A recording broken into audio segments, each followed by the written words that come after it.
keberkahan zatnya Nabi, ada tidak ada Nabi tetap berkah. Itu mentakilah Nabi. Dan sebaik-baik sahabat Al-Quran adalah apabila dia bisa membaca Qurannya dengan tadabbur. Bapak Ibu jamaah rahmati Allah Subhanahu wa taala, di awal kajian ini mari kita simak menjadi pengantar tema yang diangkat, yaitu hadis Nabi SAW tentang keberkahan seorang muslim. Dari Abdullah bin Umar, Abdullah bin Umar disebutkan kaina nahnu inda Nabi sallallahu alaihi wasallam julusun idza utiya bi jummari nakhlah faqala an-nabiy sallallahu alaihi wasallam inna minasy-syajari lama barakatuhu ka barakatil muslim fa zanantu annahu ya'ni an-nakhlah fa aradtu an aqula ya nakhlatu ya Rasulullah summa iltafattu fa idza ana 'ashiru 'asharah ana ahdasuhum fasakattu faqala an-nabiy sallallahu alaihi wasallam hiya an-nakhlah sahih Bukhari. Dari seorang sahabat Nabi yang masih muda, tergolong siwal sahabat, ya, tergolong menjadi sahabat Nabi yang muda-muda, ya, karena ayahnya juga seorang sahabat Nabi, ya, namanya Umar, anaknya namanya Abdullah. Tetapi walaupun beliau muda, beliau masih digolongkan menjadi ahli hadis, ya, menjadi ulama yang banyak menghafal hadis di zaman Nabi. Dan setelah Nabi Muhammad SAW juga beliau anaknya Umar ini menjadi rujukan, ya, karena saking dekatnya dan selalu berambisinya, ya, menuntut ilmu, ya, bersama dengan Rasulullah SAW, yaitu Abdullah bin Umar. Ya, beliau menyampaikan dalam Sahih Bukhari, baina nahnu 'inda Nabi, ya, pada saat kami sedang duduk-duduk, ya, duduk bersama Nabi. Ya, ini menunjukkan apa? Menunjukkan bahwa sahabat Nabi selalu bersama dengan Nabi. Ya, sahabat Nabi ini sangat tamak dalam ilmu. Sahabat Nabi tidak mau, ya, melepaskan dirinya dari Rasulullah SAW. Di mana ada Rasulullah, di sana mereka ada. Ya, karena mereka sangat butuh dengan bimbingan Rasulullah. Karena mereka butuh dengan petunjuk-petunjuk, ya, yang datangnya dari Rasulullah SAW. Demikian juga, ya, umat sekarang dan dimanapun, ya, mereka berada, maka umat Islam itu seharusnya juga harus mencontoh, ya, apa yang dilakukan oleh Nabi, apa yang dilakukan oleh sahabat Nabi, yaitu selalu dekat dengan para ulama, dekat dengan orang-orang yang berilmu, ya, supaya terbimbing hidupnya, ya, supaya tidak melakukan, ya, kegiatan, melakukan aktivitas, melakukan sikap yang berlawanan, bertentangan, ya, atau tidak sesuai dengan syariat Islam. Karena syariat Islam itu adalah datangnya dari Allah Subhanahu wa taala. Dia bukan ciptaan manusia, tetapi Allah yang menciptakannya, Allah yang menjadikannya, dan Allah yang mengaturnya, dan Allah yang mewahyukannya, ya, melalui, ya, malaikat Jibril kepada Rasulullah SAW. Jadi semua yang sudah terjadi dan yang akan terjadi, yang sedang terjadi hari ini semuanya adalah atas kehendak Allah Subhanahu wa taala. Maka semua yang sudah terjadi, semua yang akan terjadi, semua yang sedang terjadi itu semua sudah dicatat, sudah tercatat di Lauhul Mahfuz. Sudah ada semua rekaman-rekamannya, sudah ada dokumen-dokumennya. Jadi tinggal pelaksanaannya saja, ya, tinggal pelaksanaannya saja, ya. Tetapi bagi kita yang ingin mau melampaui, ya, melampaui dari batas-batas, ya, standarnya, ya, orang lain, itu dibolehkan, ya, dibolehkan karena hal ini tidak bertentangan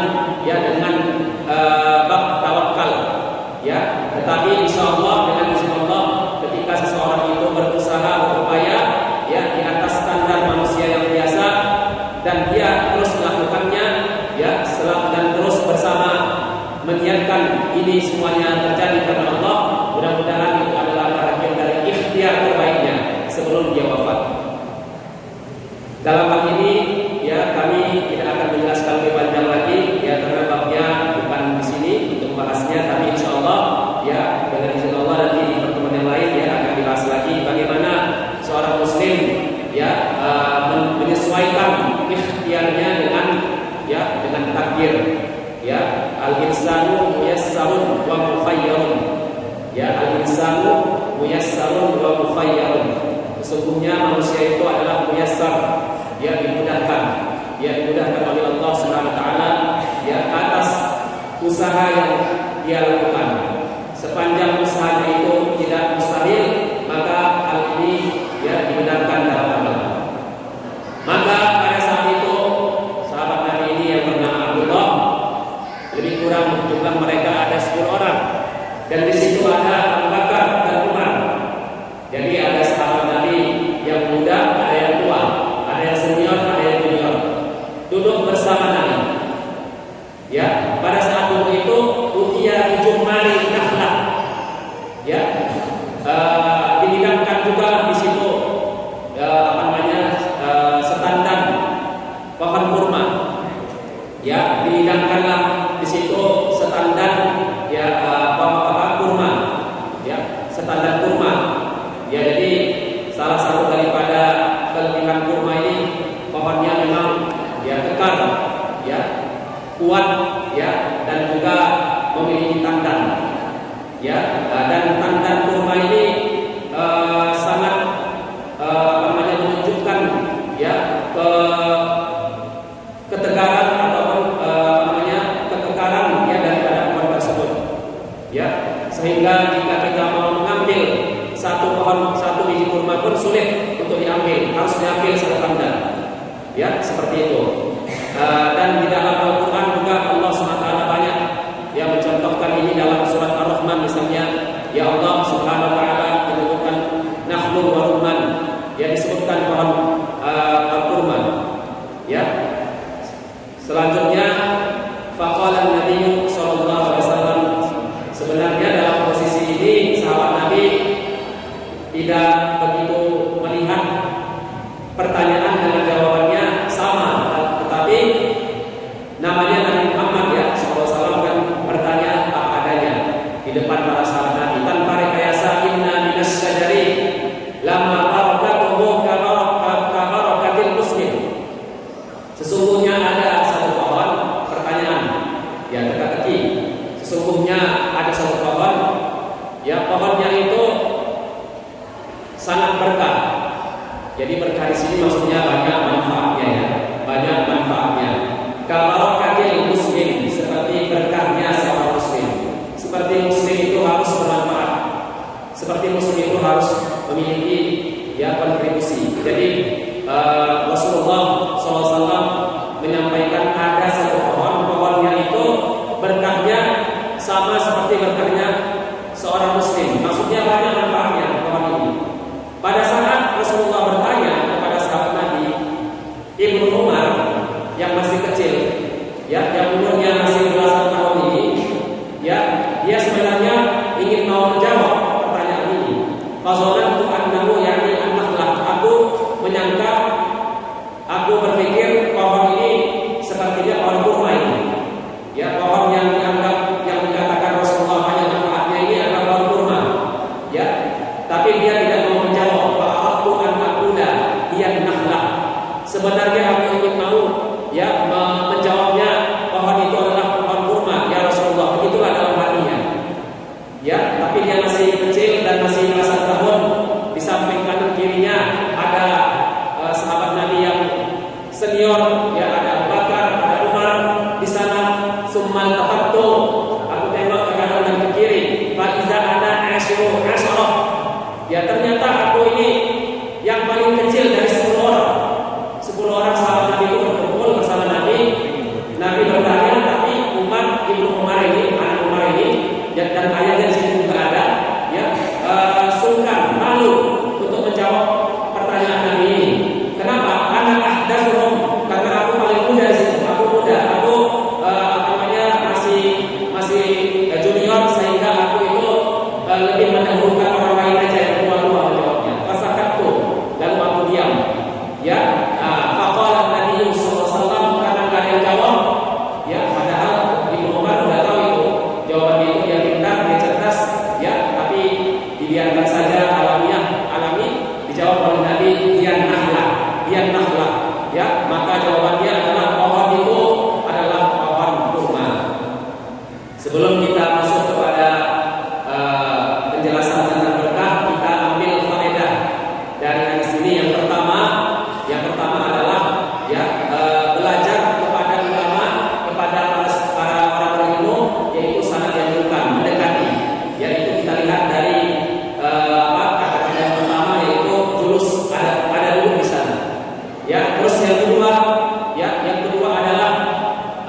seseorang apabila misalnya dia ada pertanyaan, ya, ada pertanyaan-pertanyaan dari gurunya, dari ustadznya, ya, maka kalau dia mau menjawab, maka dia boleh menjawabnya, ya, dengan beradab, ya. Dan ketika Ibnu Umar tidak menjawab, ini bukan artinya Ibnu Umar tidak baik, tapi dia masih menghormati adanya yang senior di situ. Siapa namanya? Di antaranya adalah Abu Bakar dan ada Umar, ada ayahnya sendiri. Ya, jadi anaknya ini sungkan ada ayahnya di situ. Ayahnya menjadi tokoh, menjadi pimpinannya atau menjadi orang-orang yang terkemuka di kalangan sahabat. Jadi ya wajar aja dia sebagai anak muda dan anak kecil, ya, atau di situ ada ayahnya, dia diam dan dia tidak menjawabnya. Seperti itu.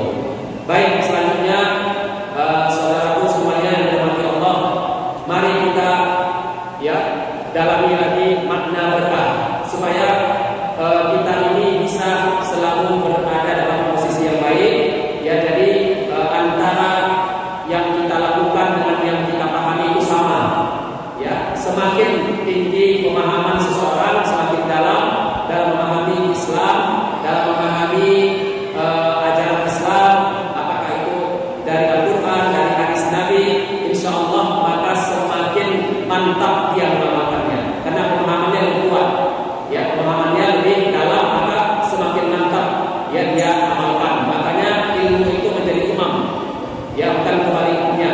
Ilmu menjadi imam, amal menjadi makmum.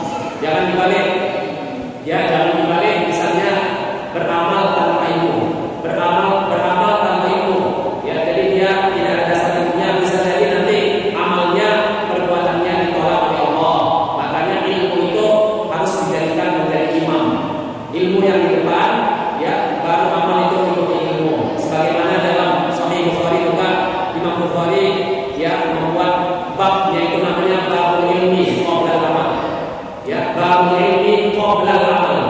Bab berilmu dulu baru beramal, bukan beramal dulu baru ilmu. Ya, babul ilmi qabla amal. Ya, babnya berilmu dulu baru beramal. Ya, jadi kalau seandainya ada apa namanya itu, ada di dalam komunitas, ya, di sana ada santri apa namanya, ada penuntut ilmu namanya, dan mereka belum terjun ke sana kemari, ya, mungkin ditunggu dulu mereka harus belajar, itu lebih baik, ya, daripada ya mereka ilmunya belum mantap tapi sudah, ya, ke sana kemari, ya, ke sana kemari untuk, ya, bertabligh, menyampaikan, akhirnya nanti disampaikannya bisa salah-salah, kan begitu. Makanya ada ulama, ya, ada para ulama itu yang menuntut ilmu itu lama-lama, ya, tulus zaman namanya, lama-lama. Ada yang menuntut ilmu itu usianya sama seperti usianya sendiri, yaitu usianya 80 tahun. Ya, ada seorang ulama usianya 80 tahun, menuntut ilmunya 40 tahun. Setelah 40 tahun menuntut ilmu baru dia, ya, menjadi guru. Ya, luar biasa. Ya, ini menunjukkan bahwa pentingnya ilmu itu ilmu yang harus, ya, duduk, ilmu yang harus benar-benar mantap sehingga tidak salah memahami, tidak salah juga menyampaikannya dan mengajarkannya. Ya, begitu. Baik, adapun makna berkah yang sudah kita sering ucapkan kalimat ini, ya, al-barakatuh menurut, ya, bahasa adalah subutul khairi wa dawamu, ya, atau kita bilanglah, ya, makna berkah ini kebaikan yang tetap, itu arti berkah, ya, atau kebaikan yang terus-menerus, itu bisa diartikan berkah, ya, au kasratul khairi wa ziyadatuhu, ya, atau juga boleh kita tambahkan menjadi lebih sempurna, yaitu bertambahnya kebaikan dan pahalanya, ya, bertambahnya kebaikan seseorang, bertambahnya kebaikan yang dilakukannya, bertambahnya keberkahan itu, bertambahnya kebaikan, ya, pada saat melakukan sesuatu, pada saat melaksanakan sesuatu, pada saat menyikapi sesuatu, pada saat memutuskan sesuatu, itu namanya berkah. Ya, itu berkah. Ya, al-barakatuh, ya, al-barakatuh, ya, subutul khairi wa dawamu.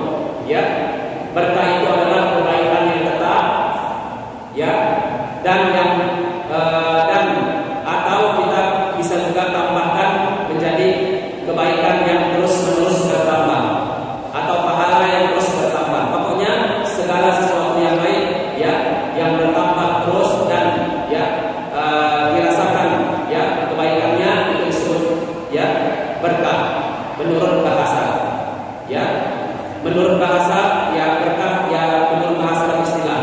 Tapi menurut bahasa sendiri sebenarnya barakah itu adalah an-nama wa ziyadah. Ya, barakah itu menurut bahasanya sendiri ya menurut bahasa itu adalah ya disebut sebagai tumbuh dan bertambah, tumbuh dan bertambah.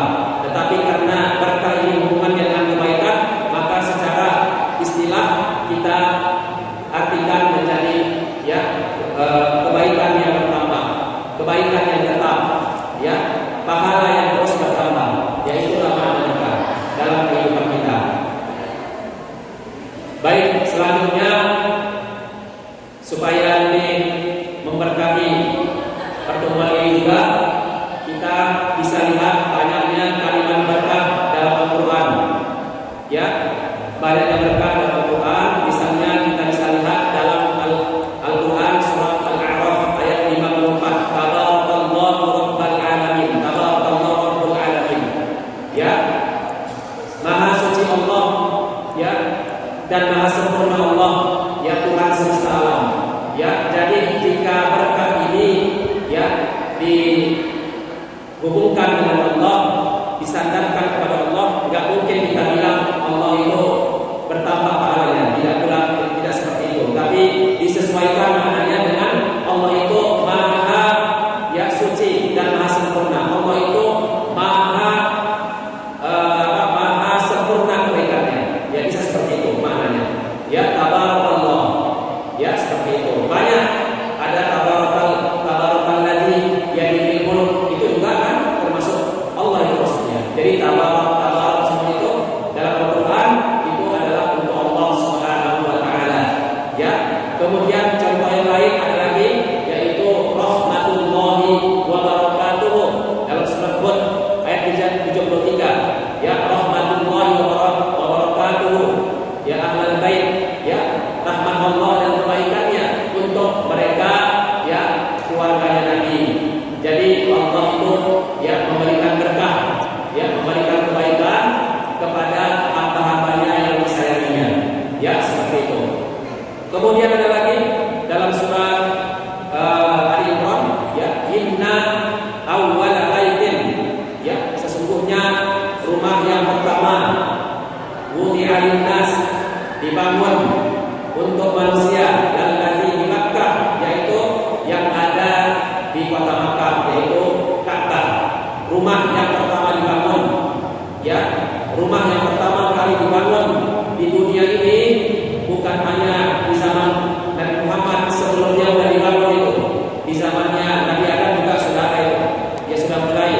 Dan Nabi Ibrahim yang mulai ya mendirikannya dan menampakkannya, merenovasinya. Ya Nabi Ibrahim lalu ya terakhir ya menjadi kiblatnya kaum muslimin, yaitu Ka'bah. Ya di Makkah, Makkah ini satu sebutan dari Makkah. Ya bisa disebut Makkah, bisa disebut Makkah. Mubarakan. Nah, ini dia mubarakan. Ya maka tempat ini Makkah ini ya penuh dengan berkah, mubarakan, wa hudan lil alamin, dan ya menjadi petunjuk untuk alam semesta.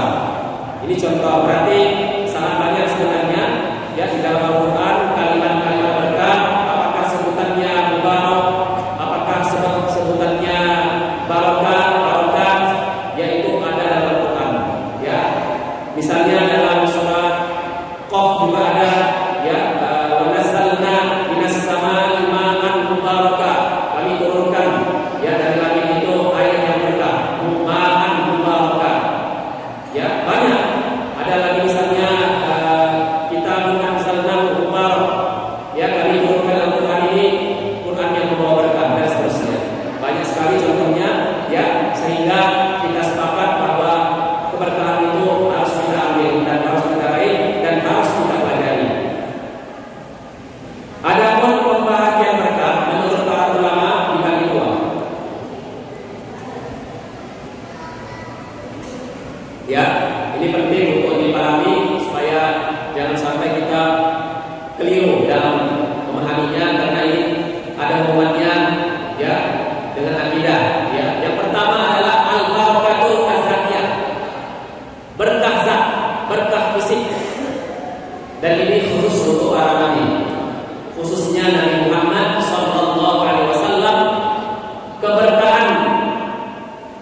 sahnya Nabi itu keberkahan yang muntakilah. Apa arti muntakilah? Muntakilah itu artinya ada tidak ada Nabi tetap berkah. Itu muntakilah namanya. Ya, ada nggak ada Nabi itu menjadi berkah. Dan ini keistimewaan Nabi Muhammad SAW dibandingkan dengan manusia lainnya. Maksudnya seperti Abu Bakar, Umar, Utsman, kita, ya, khusus Nabi Muhammad berkahnya itu bukan hanya berkah dirinya saja, tapi berkahnya bisa untuk orang lain. Itu berkah Nabi. Ya, contoh berkahnya apa? Contoh berkah Nabi. Contoh berkah fisik, badan fisik Nabi, zatnya Nabi, yaitu disebutkan dalam hadis Muslim, ya, pada saat Rasulullah SAW melontar jumrah, ya, melontar jumrah atau jumrah, ya, lalu Rasulullah SAW juga menyembelih, ya, menyembelih kurbannya, ya, pada saat haji, ya, kan di sana kalau namanya di antara, ya, kewajiban haji kan setelah kita melontar jumrah itu namanya itu diwajibkan untuk, ya, mencukur rambut, ya, mencukur rambut itu termasuk kewajiban haji, ya, termasuk kewajiban haji mencukur rambut, ya. Maka pada saat Rasulullah Sallallahu Alaihi Wasallam mencukur rambutnya, lalu disuruhlah yang memotong rambut ini untuk mendahulukan yang sebelah kanan.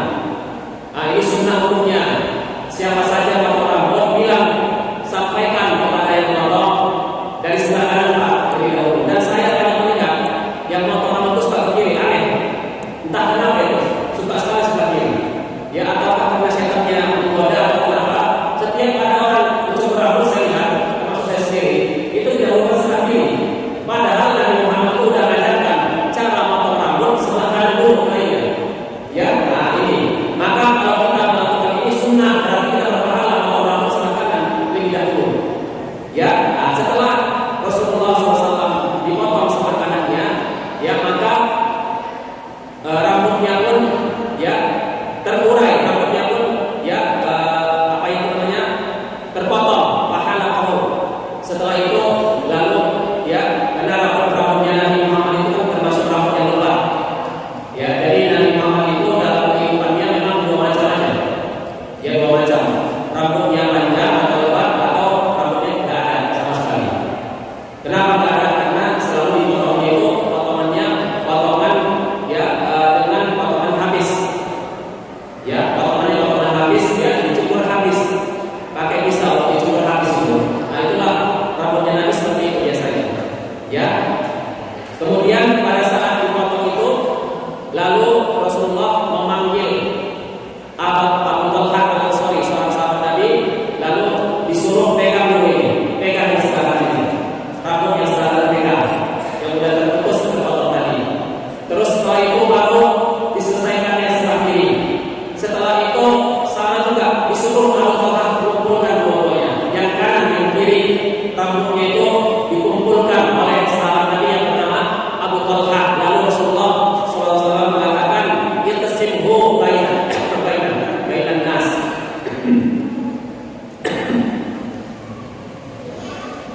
Irtasimhu bainan nas.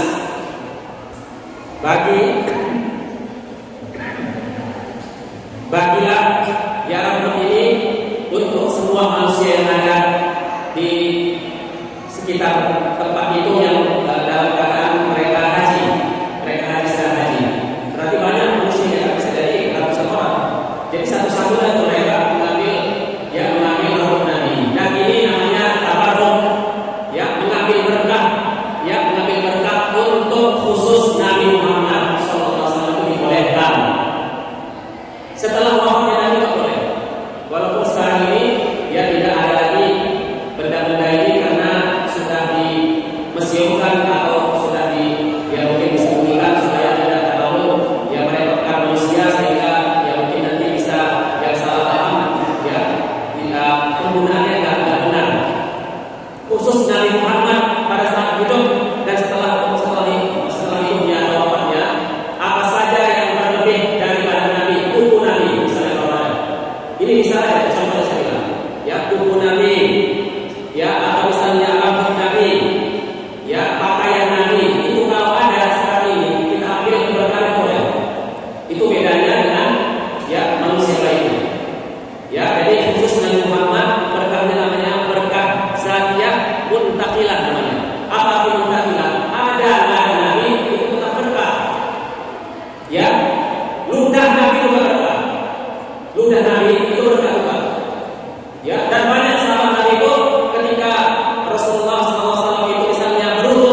sebaik-baik makhluk, bukan lagi sebagai manusia saja, sebaik-baik makhluk.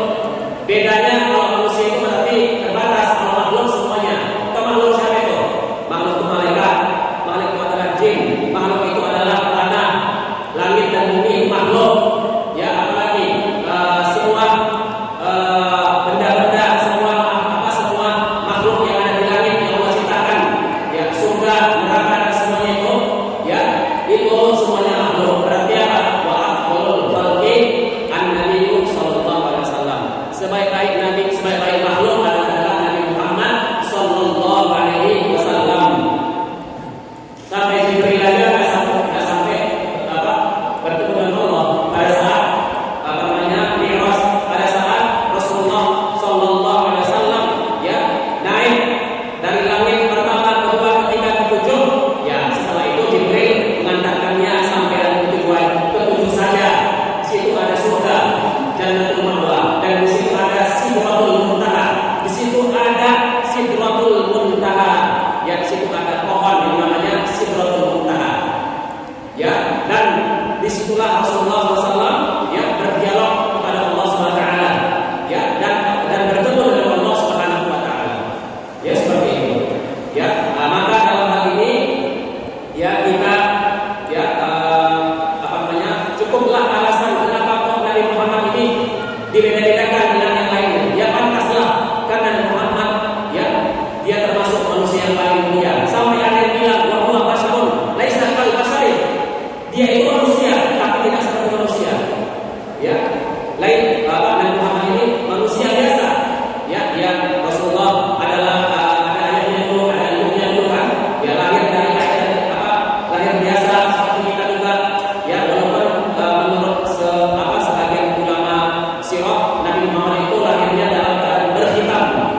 Ya, bersih, sudah berhitam, otomatis berhitam. Ya, beda dengan manusia lainnya. Nabi Ibrahim juga dihitam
ribuan sahabat Nabi, ribuan sahabat Nabi, luar biasa ya. Nah, ini mukjizat Nabi namanya. Jadi mukjizat Nabi, dan air Nabi itu mereka minum. Air yang pernah keluar dari apa namanya? Ya dari jaringan itu mereka minum. Ya seperti itu. Baik, selanjutnya itu berarti apa yang keluar dari diri Nabi, ya itu semuanya adalah berkah. Baik Nabi masih hidup atau sudah meninggal, karena biasa yang muntakilah namanya, berkah zat muntakilah. Ya walaupun hari ini mungkin kita ya nggak bisa lagi menemukan itu, ya menemukan rambut, menemukan yang lainnya, bahkan baju Nabi pun mungkin kalaupun ada yang disimpan, ya nggak mungkinlah semua orang mau mengambil bajunya sehingga nanti akhirnya jadi sejarah gitu. Ya walaupun ada, ya sebagian disimpan, ya seperti itu. Baik, selanjutnya berkah yang kedua disebut namanya berkah maknawi. Berkah maknawi ini bukan zat, tapi dia adalah rasa, berkah rasa namanya. Ya, berkah rasa atau berkah yang enggak dilihat tapi dirasakan, itu namanya maknawi. Ya, berkahnya enggak ada dalam penglihatan kita, tapi dirasakan. Nah, kenapa dirasakan berkah? Karena dia bermanfaat, karena dia terasa pahalanya, karena ada kenikmatan gitu ya, kenikmatan dalam melakukannya. Disebut namanya berkah maknawi. Berkah maknawi ini semua yang saya berkata tadi, seperti bukan berkahnya Nabi tadi, bukan berkahnya zat Nabi, itu disebut berkah maknawi. Ya, contohnya apa? Contohnya inna minas syajari kama barakatuhu ka barakatil muslim. Seperti berkahnya seorang muslim. Berkah seorang muslim apa? Pada saat dia mengamalkan sunnah, pada saat dia beramal, pada saat dia mengikuti ajaran Islam, itu namanya berkah. Ya, berkah hidupnya. Ya, pada saat dia misalnya melakukan kesolihan, itu berkah. Nah, berkah hidupnya. Kenapa? Karena dia mengikuti ajaran Allah, karena dia tidak keluar dari ajaran Allah. Jadi dia berkah hidupnya. Ya, dia solih, dia nggak mau macam-macam dalam hidup ini. Dia tetap taat penuh, patuh kepada Allah Subhanahu Wa Taala. Itu namanya berkah. Berkah pribadinya, berkah ya dirinya karena beramal, karena mengikuti Nabi, karena mengikuti sunnah, karena dia taat, karena dia menjauhkan dirinya dari maksiat. Itu berkah. Baik, ini contoh yang pertama. Ini ada kisah juga. Berkah yang kedua adalah berkah harta. Kisah Nabi Ayub. Mohon maaf, saya sedikit menyampaikannya apa adanya. Nabi Ayub, mohon maaf, mandinya dalam ranjang. Nabi Ayub mandinya dalam ranjang. Jadi di sini saya sampaikan, ya ada sedikit intinya. Intinya itu adalah bolehkah seseorang mandi ranjang? Ya, maka dalam ini para ulama mengatakan, ya mandi ranjang itu kalau tertutup itu tidak haram. Ya tidak haram. Yang haram adalah mandi ranjang bisa di sungai mandi ranjangnya. Nah itu yang tidak boleh. Ya mandi yang tidak ada tutupnya, telanjang itu tidak boleh. Ya tapi kalau mandinya ya tertutup seperti kamar mandi yang zaman sekarang ini kan tertutup semua, insya Allah ya nggak ada yang melihatnya. Ya udah sangat tertutup itu kan. Nah itu tidak makruh dan tidak haram. Tapi para ulama mengatakan kalau kamu mau tutup lagi maka itu baik, karena mereka malu melihat orang kamu. Ya sampai seperti itu. Itu adabnya. Ya kalau kamu mau tutup lagi silakan aja. Itu pahala namanya. Tidak dosa untuk telanjang dalam keadaan mandi. Ya mandi dalam keadaan telanjang. Ya. Tapi para ulama mengatakan kalau kamu mau mandi dan kamu tutup lagi maka itu lebih baik, lebih afdal, karena mereka malu melihat kamu. Nah seperti itu aja. Ya jadi Nabi Ayub ini menunjukkan dia telanjang. Ya karena itu salahnya beda. Jangan bilang berarti Nabi Ayub tidak mau pahala. Bukan itu maksudnya. Nabi Ayub ini beda zamannya, beda syariatnya. Ya dia bukan ikut syariat Nabi Muhammad, beda syariatnya, beda cara syariatnya. Ya, maka ini hanya sekedar kisah aja kan, ini hanya kisah aja. Ya, kharra alaihi rijlu jaramin min zahabin.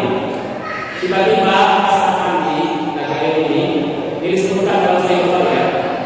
Pada saat Nabi Ayub mandi, ya, karena Nabi Ayub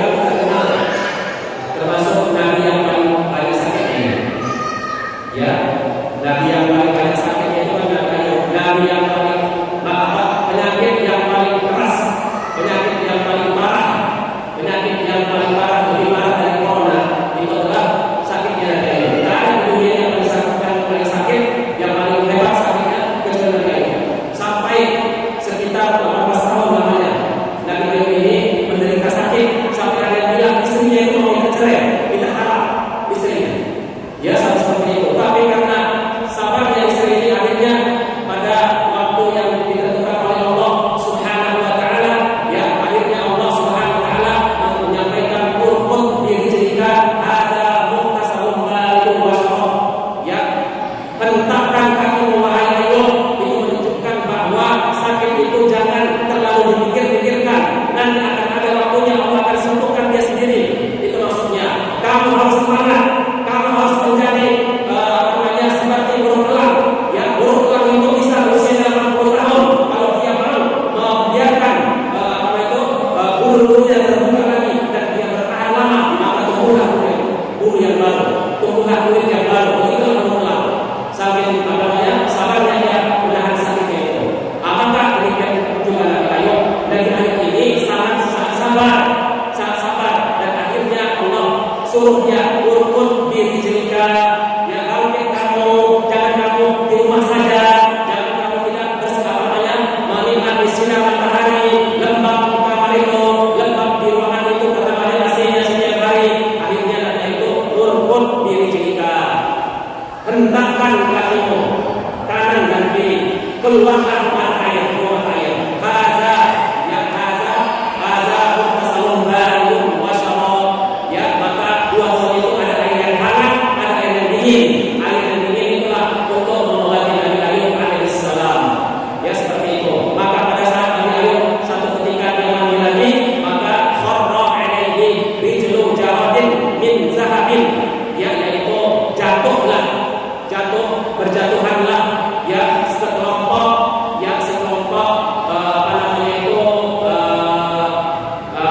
belalang, tapi belalang ini bukan belalang biasa, bukan capung, bukan belalang biasa, ya, tetapi belalang ini Allah takdirkan belalangnya terbuat dari emas, berjatuhan ke kamar mandi itu, ke tempat Nabi Ayub mandi, itu berjatuhan belalang, ya, dari emas itu. Ini kan ujian ini kan, kayak kita ini misalnya kita selesai mandi, terus datang itu ada capung, ada belalang, ya, terbuat dari emas. Apa kita lakukan? Pasti kita ambil kan? Ya kita ambil itu, karena ini rezeki kan datang dari langit, kan begitu. Nah berjatuhan ini, ya wajah Allah, ya yaksi kisau ini langsung diambil Nabi Ayub, diambilnya langsung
pergi untuk untuk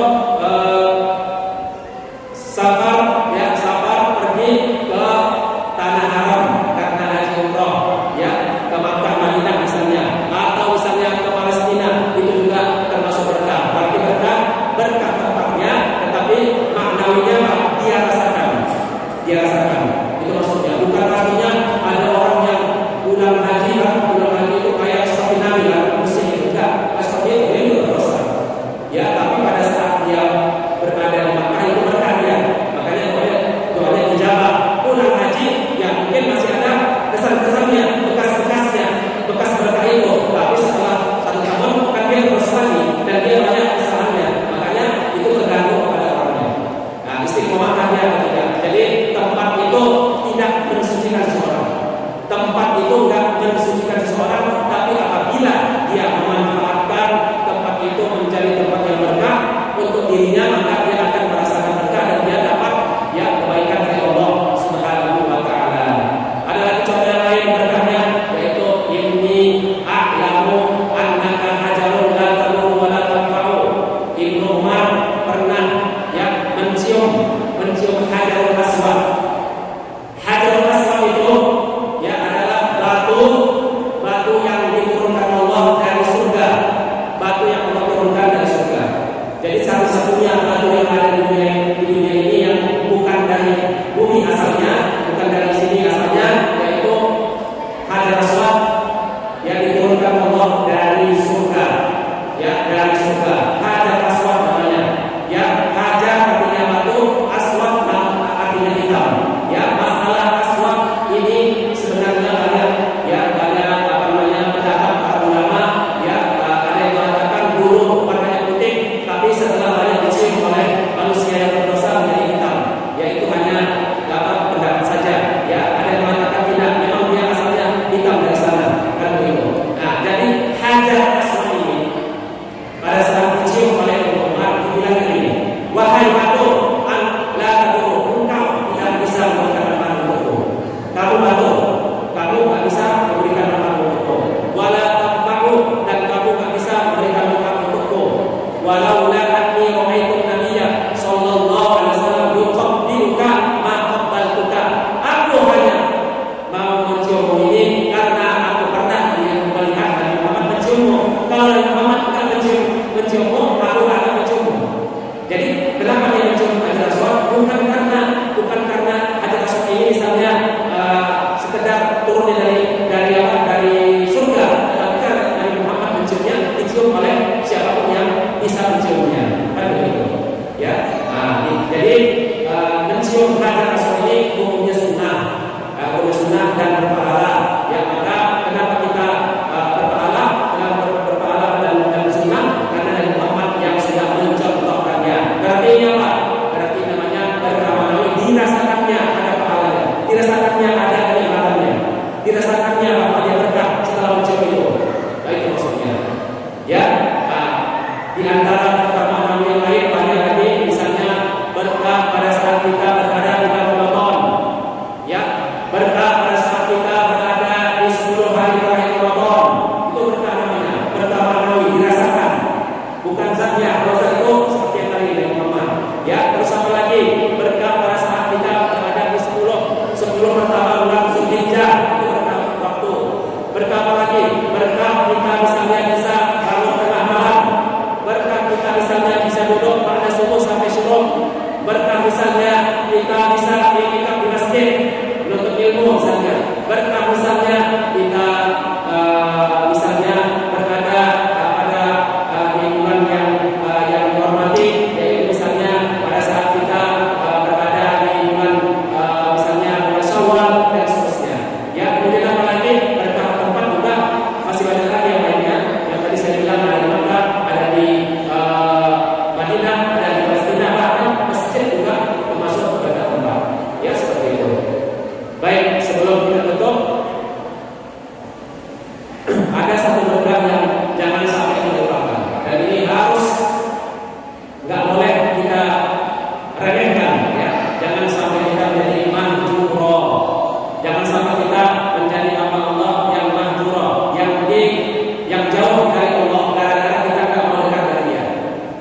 Ya, maka untuk mencapai tingkat berkah ini tentunya setiap orang berbeda-beda bersama Al-Quran.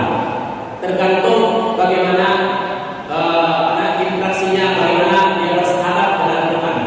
Dan sebaik-baik sahabat Al-Quran adalah apabila dia bisa membaca Al-Qurannya dengan tadabbur. Ini sering saya sampaikan dalam kajian manapun saya sampaikan. Ya, lebih baik membaca Al-Quran, ya misalnya 2 halaman dengan tadabbur daripada membaca Al-Quran itu 10 halaman dengan tadabburnya, artinya kosong. Tapi nggak apa-apa lah ya, karena memang di zaman sekarang ini nggak semua orang yang mampu mentadabburi, ya mungkin membutuhkan bahasa Arabnya, membutuhkan konsentrasi. Bahkan yang bisa bahasa Arab juga kadang-kadang hati itu agak lalai ya. Itu namanya ujian dari Allah Subhanahu Wa Taala. Ya, maka ya salah satu daripada cara kita untuk bisa mentadabburi memang ya perlu mujahadah, ya karena hati ini ibarat kayak seperti ya namanya seperti mir'ah, seperti apa namanya seperti kaca, seperti cermin. Hati ini seperti cermin. Cermin itu ternodai ya dengan kotoran. Demikian juga hati ternodai dengan syahwat dan nafsu.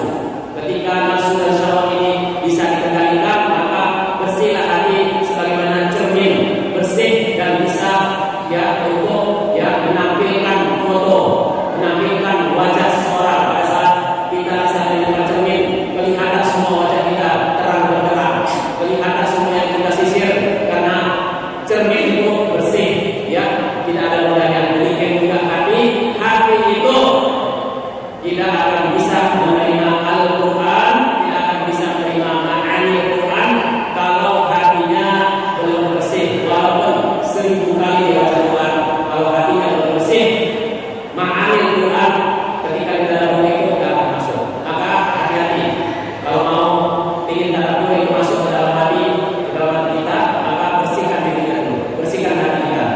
Ya, wa hadza kitabun anzalnahu mubarak fattabi'uhu wattaqu la'allakum turhamun.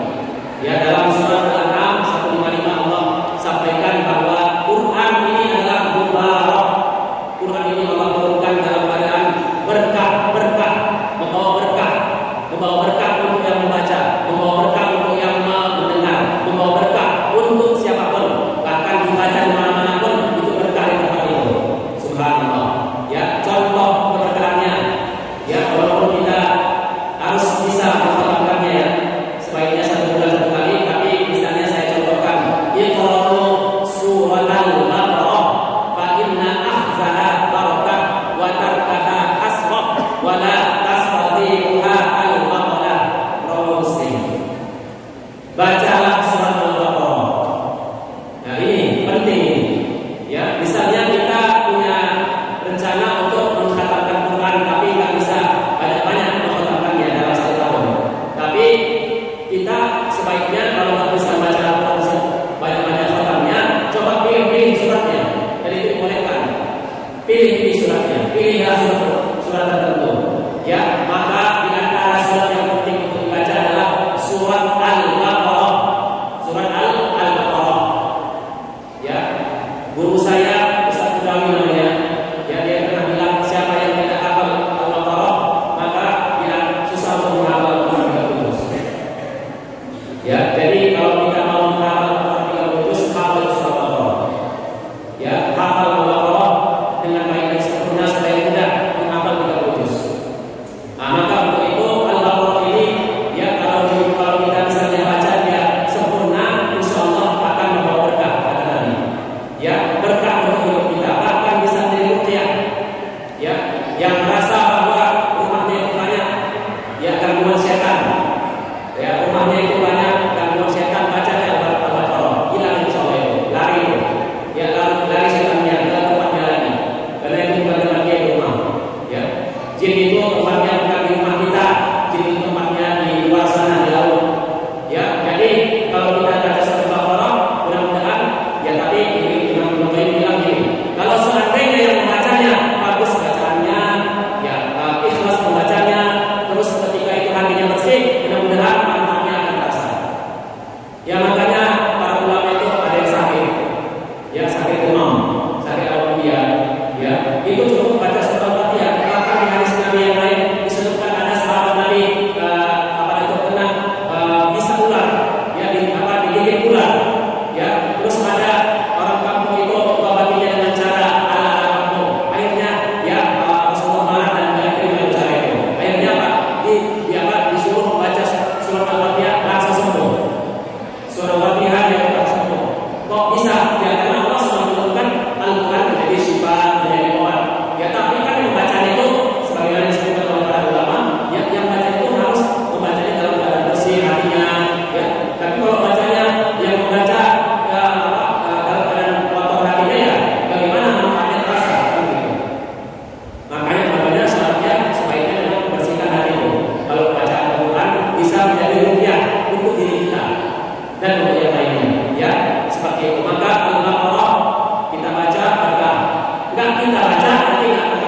ya yang bisa kami sampaikan ya untuk mengakhiri daripada pertemuan ini ya saya bacakan ada singkat saja ya, ada 6 lebih kurang, ada 5 lebih kurang untuk meraih berkah itu biar berkah terus bersama kita. Ada 5. Yang pertama, senantiasa bertakwa ya, walau anna ahlal qura amanu wattaqau la fatahna 'alaihim barakatin, itu ada ayatnya, yaitu kalau bertakwa maka Allah turunkan berkah ya. Terus apa lagi? Berzikir ya, berdoa, berzikir ya, makanya banyak Nabi Muhammad mengajarkan kita doa yang ada berkahnya.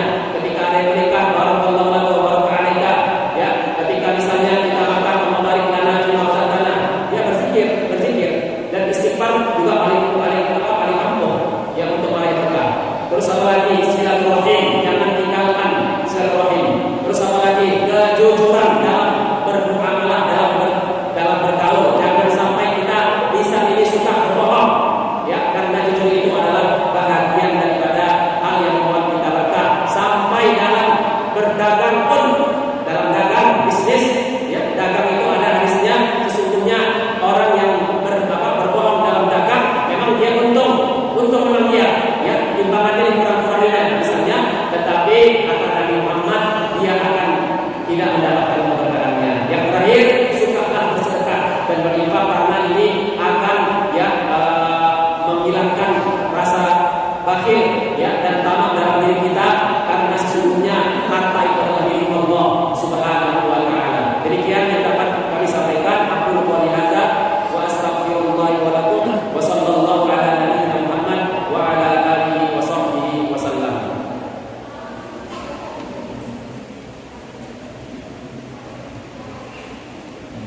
Masya Allah, tabarakallah, kami ucapkan jazakumullah khairan katsiran kepada Al-Mukarram PLJ Taufik Rasul yang telah menyampaikan model hasanahnya tentang bagaimana meraih keberkahan dalam hidup. Baik jemaah yang dirahmati Allah Subhanahu wa taala, tugas selanjutnya yaitu tanya jawab bagi jemaah majelis Tasawuf Kampus yang dirahmati Allah Subhanahu wa taala. Bagi yang ingin bertanya, silakan untuk menuliskan pesannya melalui via WA nomor 0819 06 36 2855, baik yang hadir di masjid maupun yang sedang menyaksikan live IG. Terima kasih.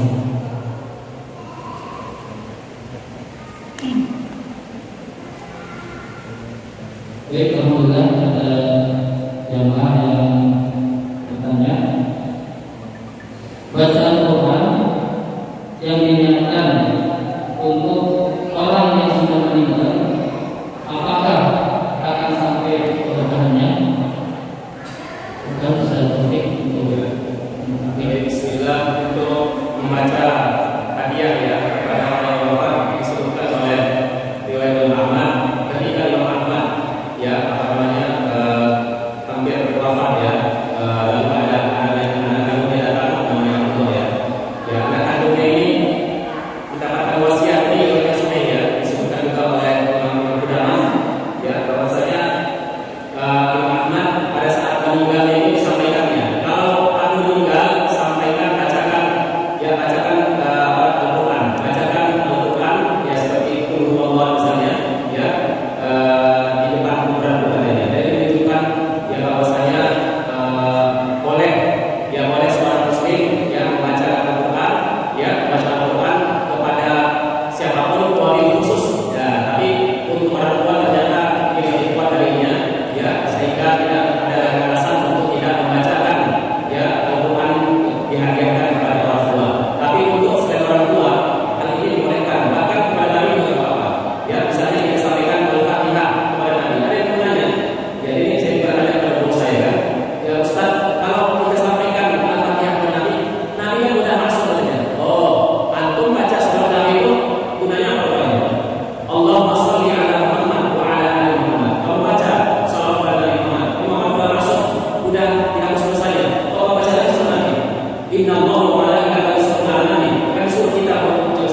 Jazakumullah khairan. Untuk pertanyaan yang kedua, Assalamualaikum Ustaz, ada 6 cara meraih keberkahan dalam hidup. Yang pertama, senantiasa bertakwa, berzikir, berdoa, silaturahmi, kemudian dalam bermuamalah, bersedekah dan berinfak. Untuk yang keenam ini apa ya Ustaz? Karena ada 6 meraih cara keberkahan, di sini baru ada 5 poin. Terima kasih. Ya, jadi sebenarnya tadi saya mau menyampaikan 5, ya, tapi terlalu sudah 6. Ya, kalau mau ditambahkan masalah banyak, ini hanya dari semua para ulama banyak menyebutkan, tapi saya ringkas menjadi 5. Ya, banyak sebenarnya. Ya, untuk mereka itu, ya ada disebutkan oleh ya para ulama. Ya, misalnya kita harus selalu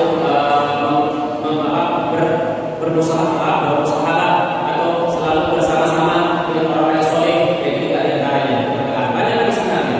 Tapi 5 ini saja, ini menjadi kunci utamanya. Kalau kita ingin mau berkah, 5 ini sudah cukup untuk meraih keberkahan dalam hidup. Karena ini yang sering diucapkan disampaikan oleh ulama-ulama. Ya, di awalnya ini dan ini paling banyak disampaikan di referensi manapun. Insya Allah kita akan menemukan ini. Seperti itu.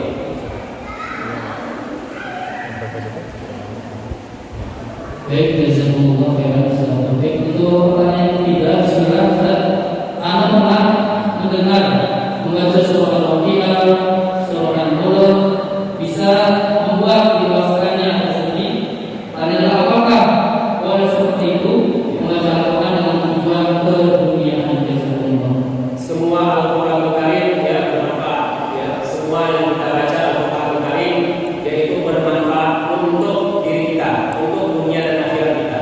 Ya, mau baca surah Al-Baqarah juga bermanfaat untuk rezeki. Mau baca surah Yasin juga bisa untuk rezeki. Ya, mau baca misalnya surah Yusuf juga walaupun di situ ada cerita tentang Nabi Yusuf bermanfaat untuk rezeki. Yang mana saja kita baca itu berkah. Ya, yang walaupun ada sebahagian mengkhususkannya untuk rezeki. Oh, mungkin karena di situ ada tentang nilai-nilai rezeki. Di situ ada misi-misi rezeki. Ya, berarti kan itu hanya untuk menguatkan aja, menguatkan motivasi. Ya, karena dalam surah Al-Waqiah itu ada tentang rezeki disebutkan oleh Allah Subhanahu wa taala. Di surat Yasin ada yang berhubungan dengan kematian. Ya, jadi semuanya itu sebenarnya hanya untuk memudahkan kita agar kita ini termotivasi dalam membacanya dan mendalamnya. Pada hakikatnya, mau surat apapun itu bisa menjadi keberkahan untuk hidup. Misalnya, ya Allah, aku berwasilah dengan membaca surat Yusuf. Padahal surat Yusuf kan surat-surat tentang ini kan, tentang kisah-kisah Nabi Yusuf kan. Aku berwasilah ya Allah dengan surat Yusuf ini aku diberikan rezeki yang banyak, ya, dan seterusnya. Nah, maka dalam hal ini mau baca surat apapun dia, kalau dia berwasilah dengan Tuhan, nggak ada larangan. Pokoknya bertawassul dengan Al-Quran, ya itu tidak dilarang karena itu amal soleh namanya. Ya, mau bacanya semua bagus, alhamdulillah. Kita baca semua kita juz, kalau bisa kita juz itu lebih baik karena terbatas semua hurufnya. Kita baca semua, nggak bisa baca Al-Quran semuanya, baca surah Al-Baqarah. Ya, nggak baca bisa surah Al-Baqarah, yang pendek lagi baca misalnya surat Al-Kahfi, baca surat misalnya Al-Mulk, Al-Waqiah dan seterusnya. Adapun ketika membaca itu dikhususkan membaca surat ini untuk ini, ya memang tidak ada dalilnya. Sebagian ada dalilnya, secara hadis ada. Tapi kalau di situ karena ada kandungan-kandungannya sesuai dengan niat dia, maka itu dibolehkan. Pada intinya kita boleh mengambil manfaat dunia, ya, untuk dari Al-Quran, berwasilah. Kenapa? Intinya berobat aja boleh. Berobat itu kan Al-Quran, berobat itu kan dunia. Ya, berobat sakit itu kan dunia kita kan. Nah, Rasulullah juga menyuruh kita untuk berobat dengan Al-Quran. Maka dalam hal ini untuk kepentingan dunia kita, selama dunianya ini tidak yang haram, ya, yang mubah saja, ya, yang mubah saja itu dibolehkan kita berwasilah dengan Al-Quran Karim. Jangan bilang misalnya baca Quran itu cukup hanya untuk kepentingan kita sama akhirat, ya, berarti kita ini belum sempurna pemahamannya. Abu Bakar Siddiq radhiyallahu anhu yang paling mulia sahabat Nabi pernah berkata, kalau sendal hilang, unta hilang, unta dunia, sendal hilang dunia.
dengan niat mengambil berkah dari seorang ulama tersebut, subhanallah.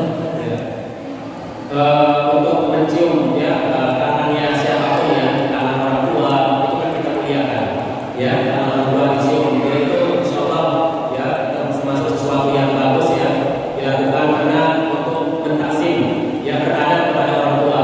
Nah, pada saat seseorang mencium ulama ya tangannya kan misalnya atau wajahnya dicium ya, karena mencium wajah juga sebenarnya itu lebih afdal daripada tangan ya, mencium wajah juga lebih baik daripada tangan karena itu sudah dipraktekkan ya oleh para sahabat Nabi. Tapi nggak apa-apa juga ditambahkan dengan mencium tangan ya. Mencium tangan itu apakah boleh enggak? Boleh, karena ada larangannya. Ya, niatnya apa? Niatnya kita anggap itu orang tua yang mendidik kita, orang tua yang memberikan ilmu, dan kita anggap bahwasanya kita beradab ya dengan orangnya, karena kita ingin keberkahan dalam ilmu. Sebagaimana kita minta, Allahumma inni as'aluka ilman nafi'a. Ya Allah, aku minta padamu ya ilmu yang bermanfaat. Ya, bagaimana cara bermanfaat? Beradab. Karena adab itu adalah bahagian daripada mengambil berkah dari ilmu. Selama tidak dilarang maka tidak apa-apa. Selama tidak ada larangan yang sharih atau yang jelas dari Al-Qur'an dan dari hadis Nabi, ya itu termasuk sesuatu yang tidak apa-apa dilakukan, karena itu bahagian daripada seseorang ingin mau menyempurnakan adabnya kepada Allah Subhanahu wa taala. Ya seperti itu. Yang penting ya pada saat dia mencium itu dia berniat semoga dengan mencium tangannya ulama, tangannya orang tua, tangannya orang-orang yang berjasa ini, ya Allah berkahi hidupnya seperti Allah sudah berkahi hidup mereka. Seperti itu. Jadi tidak ada sebenarnya yang harus kita sampaikan, kita jadikan sebagai cara kita untuk menghalangi orang untuk mencium tangan ini. Silakan dicium tangannya, nggak dicium juga nggak apa-apa kan begitu ya, karena yang penting kita bersalaman kan, yang sunnah yang paling minimal standar minimal itu bersalaman ya, dicium alhamdulillah itu baik ya, kepada tangannya. Mau dicium lagi kepalanya alhamdulillah itu juga lebih baik lagi ya, seperti itu. Wallahu a'lam. Insyaallah Allah jazakumullah khairan katsiran kepada Bapak Muhammad yang sudah menjawab dan menanggapi berbagai pertanyaan dari jamaah. Dan kami ucapkan terima kasih kepada jamaah yang bertanya. Semoga ini juga membawa manfaat untuk kita semua dan bermanfaat kita semua yang bermanfaat. Baik, di ujung acara kali ini sebelum kita tutup, kita berdoa dulu kepada yang memperoleh Ustaz Taufik Al-Fulis. Bismillahirrahmanirrahim. Alhamdulillahirabbil alamin. Hamdan wa ni'mahu wa zina. Wassalatu wassalamu ala asyrofil anbiya'i wal mursalin sayyidina wa maulana Muhammad wa ala alihi wa sahbihi ajma'in. Allahumma ighfir lana dzunubana wa liwalidayna warhamhuma kama rabbayana shaghira. Rabbana ighfir lana wa li ikhwanina alladhina sabaquna bil iman wa la taj'al fi qulubina ghillan lil ladzina amanu. Rabbana innaka ra'ufur rahim.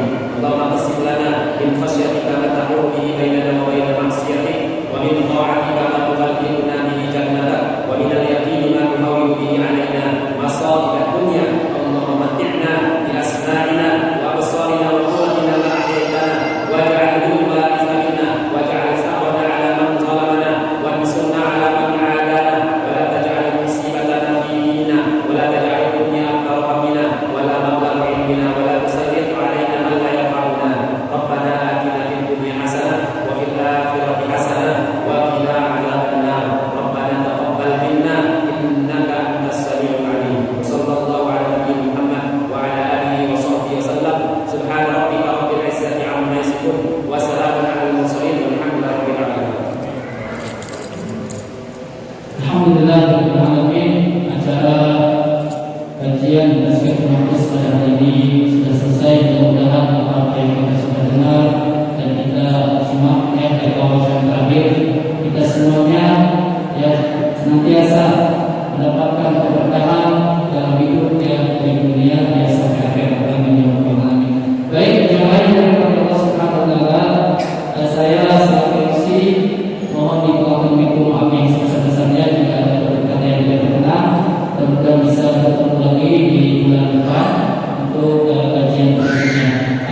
Waalaikumsalam.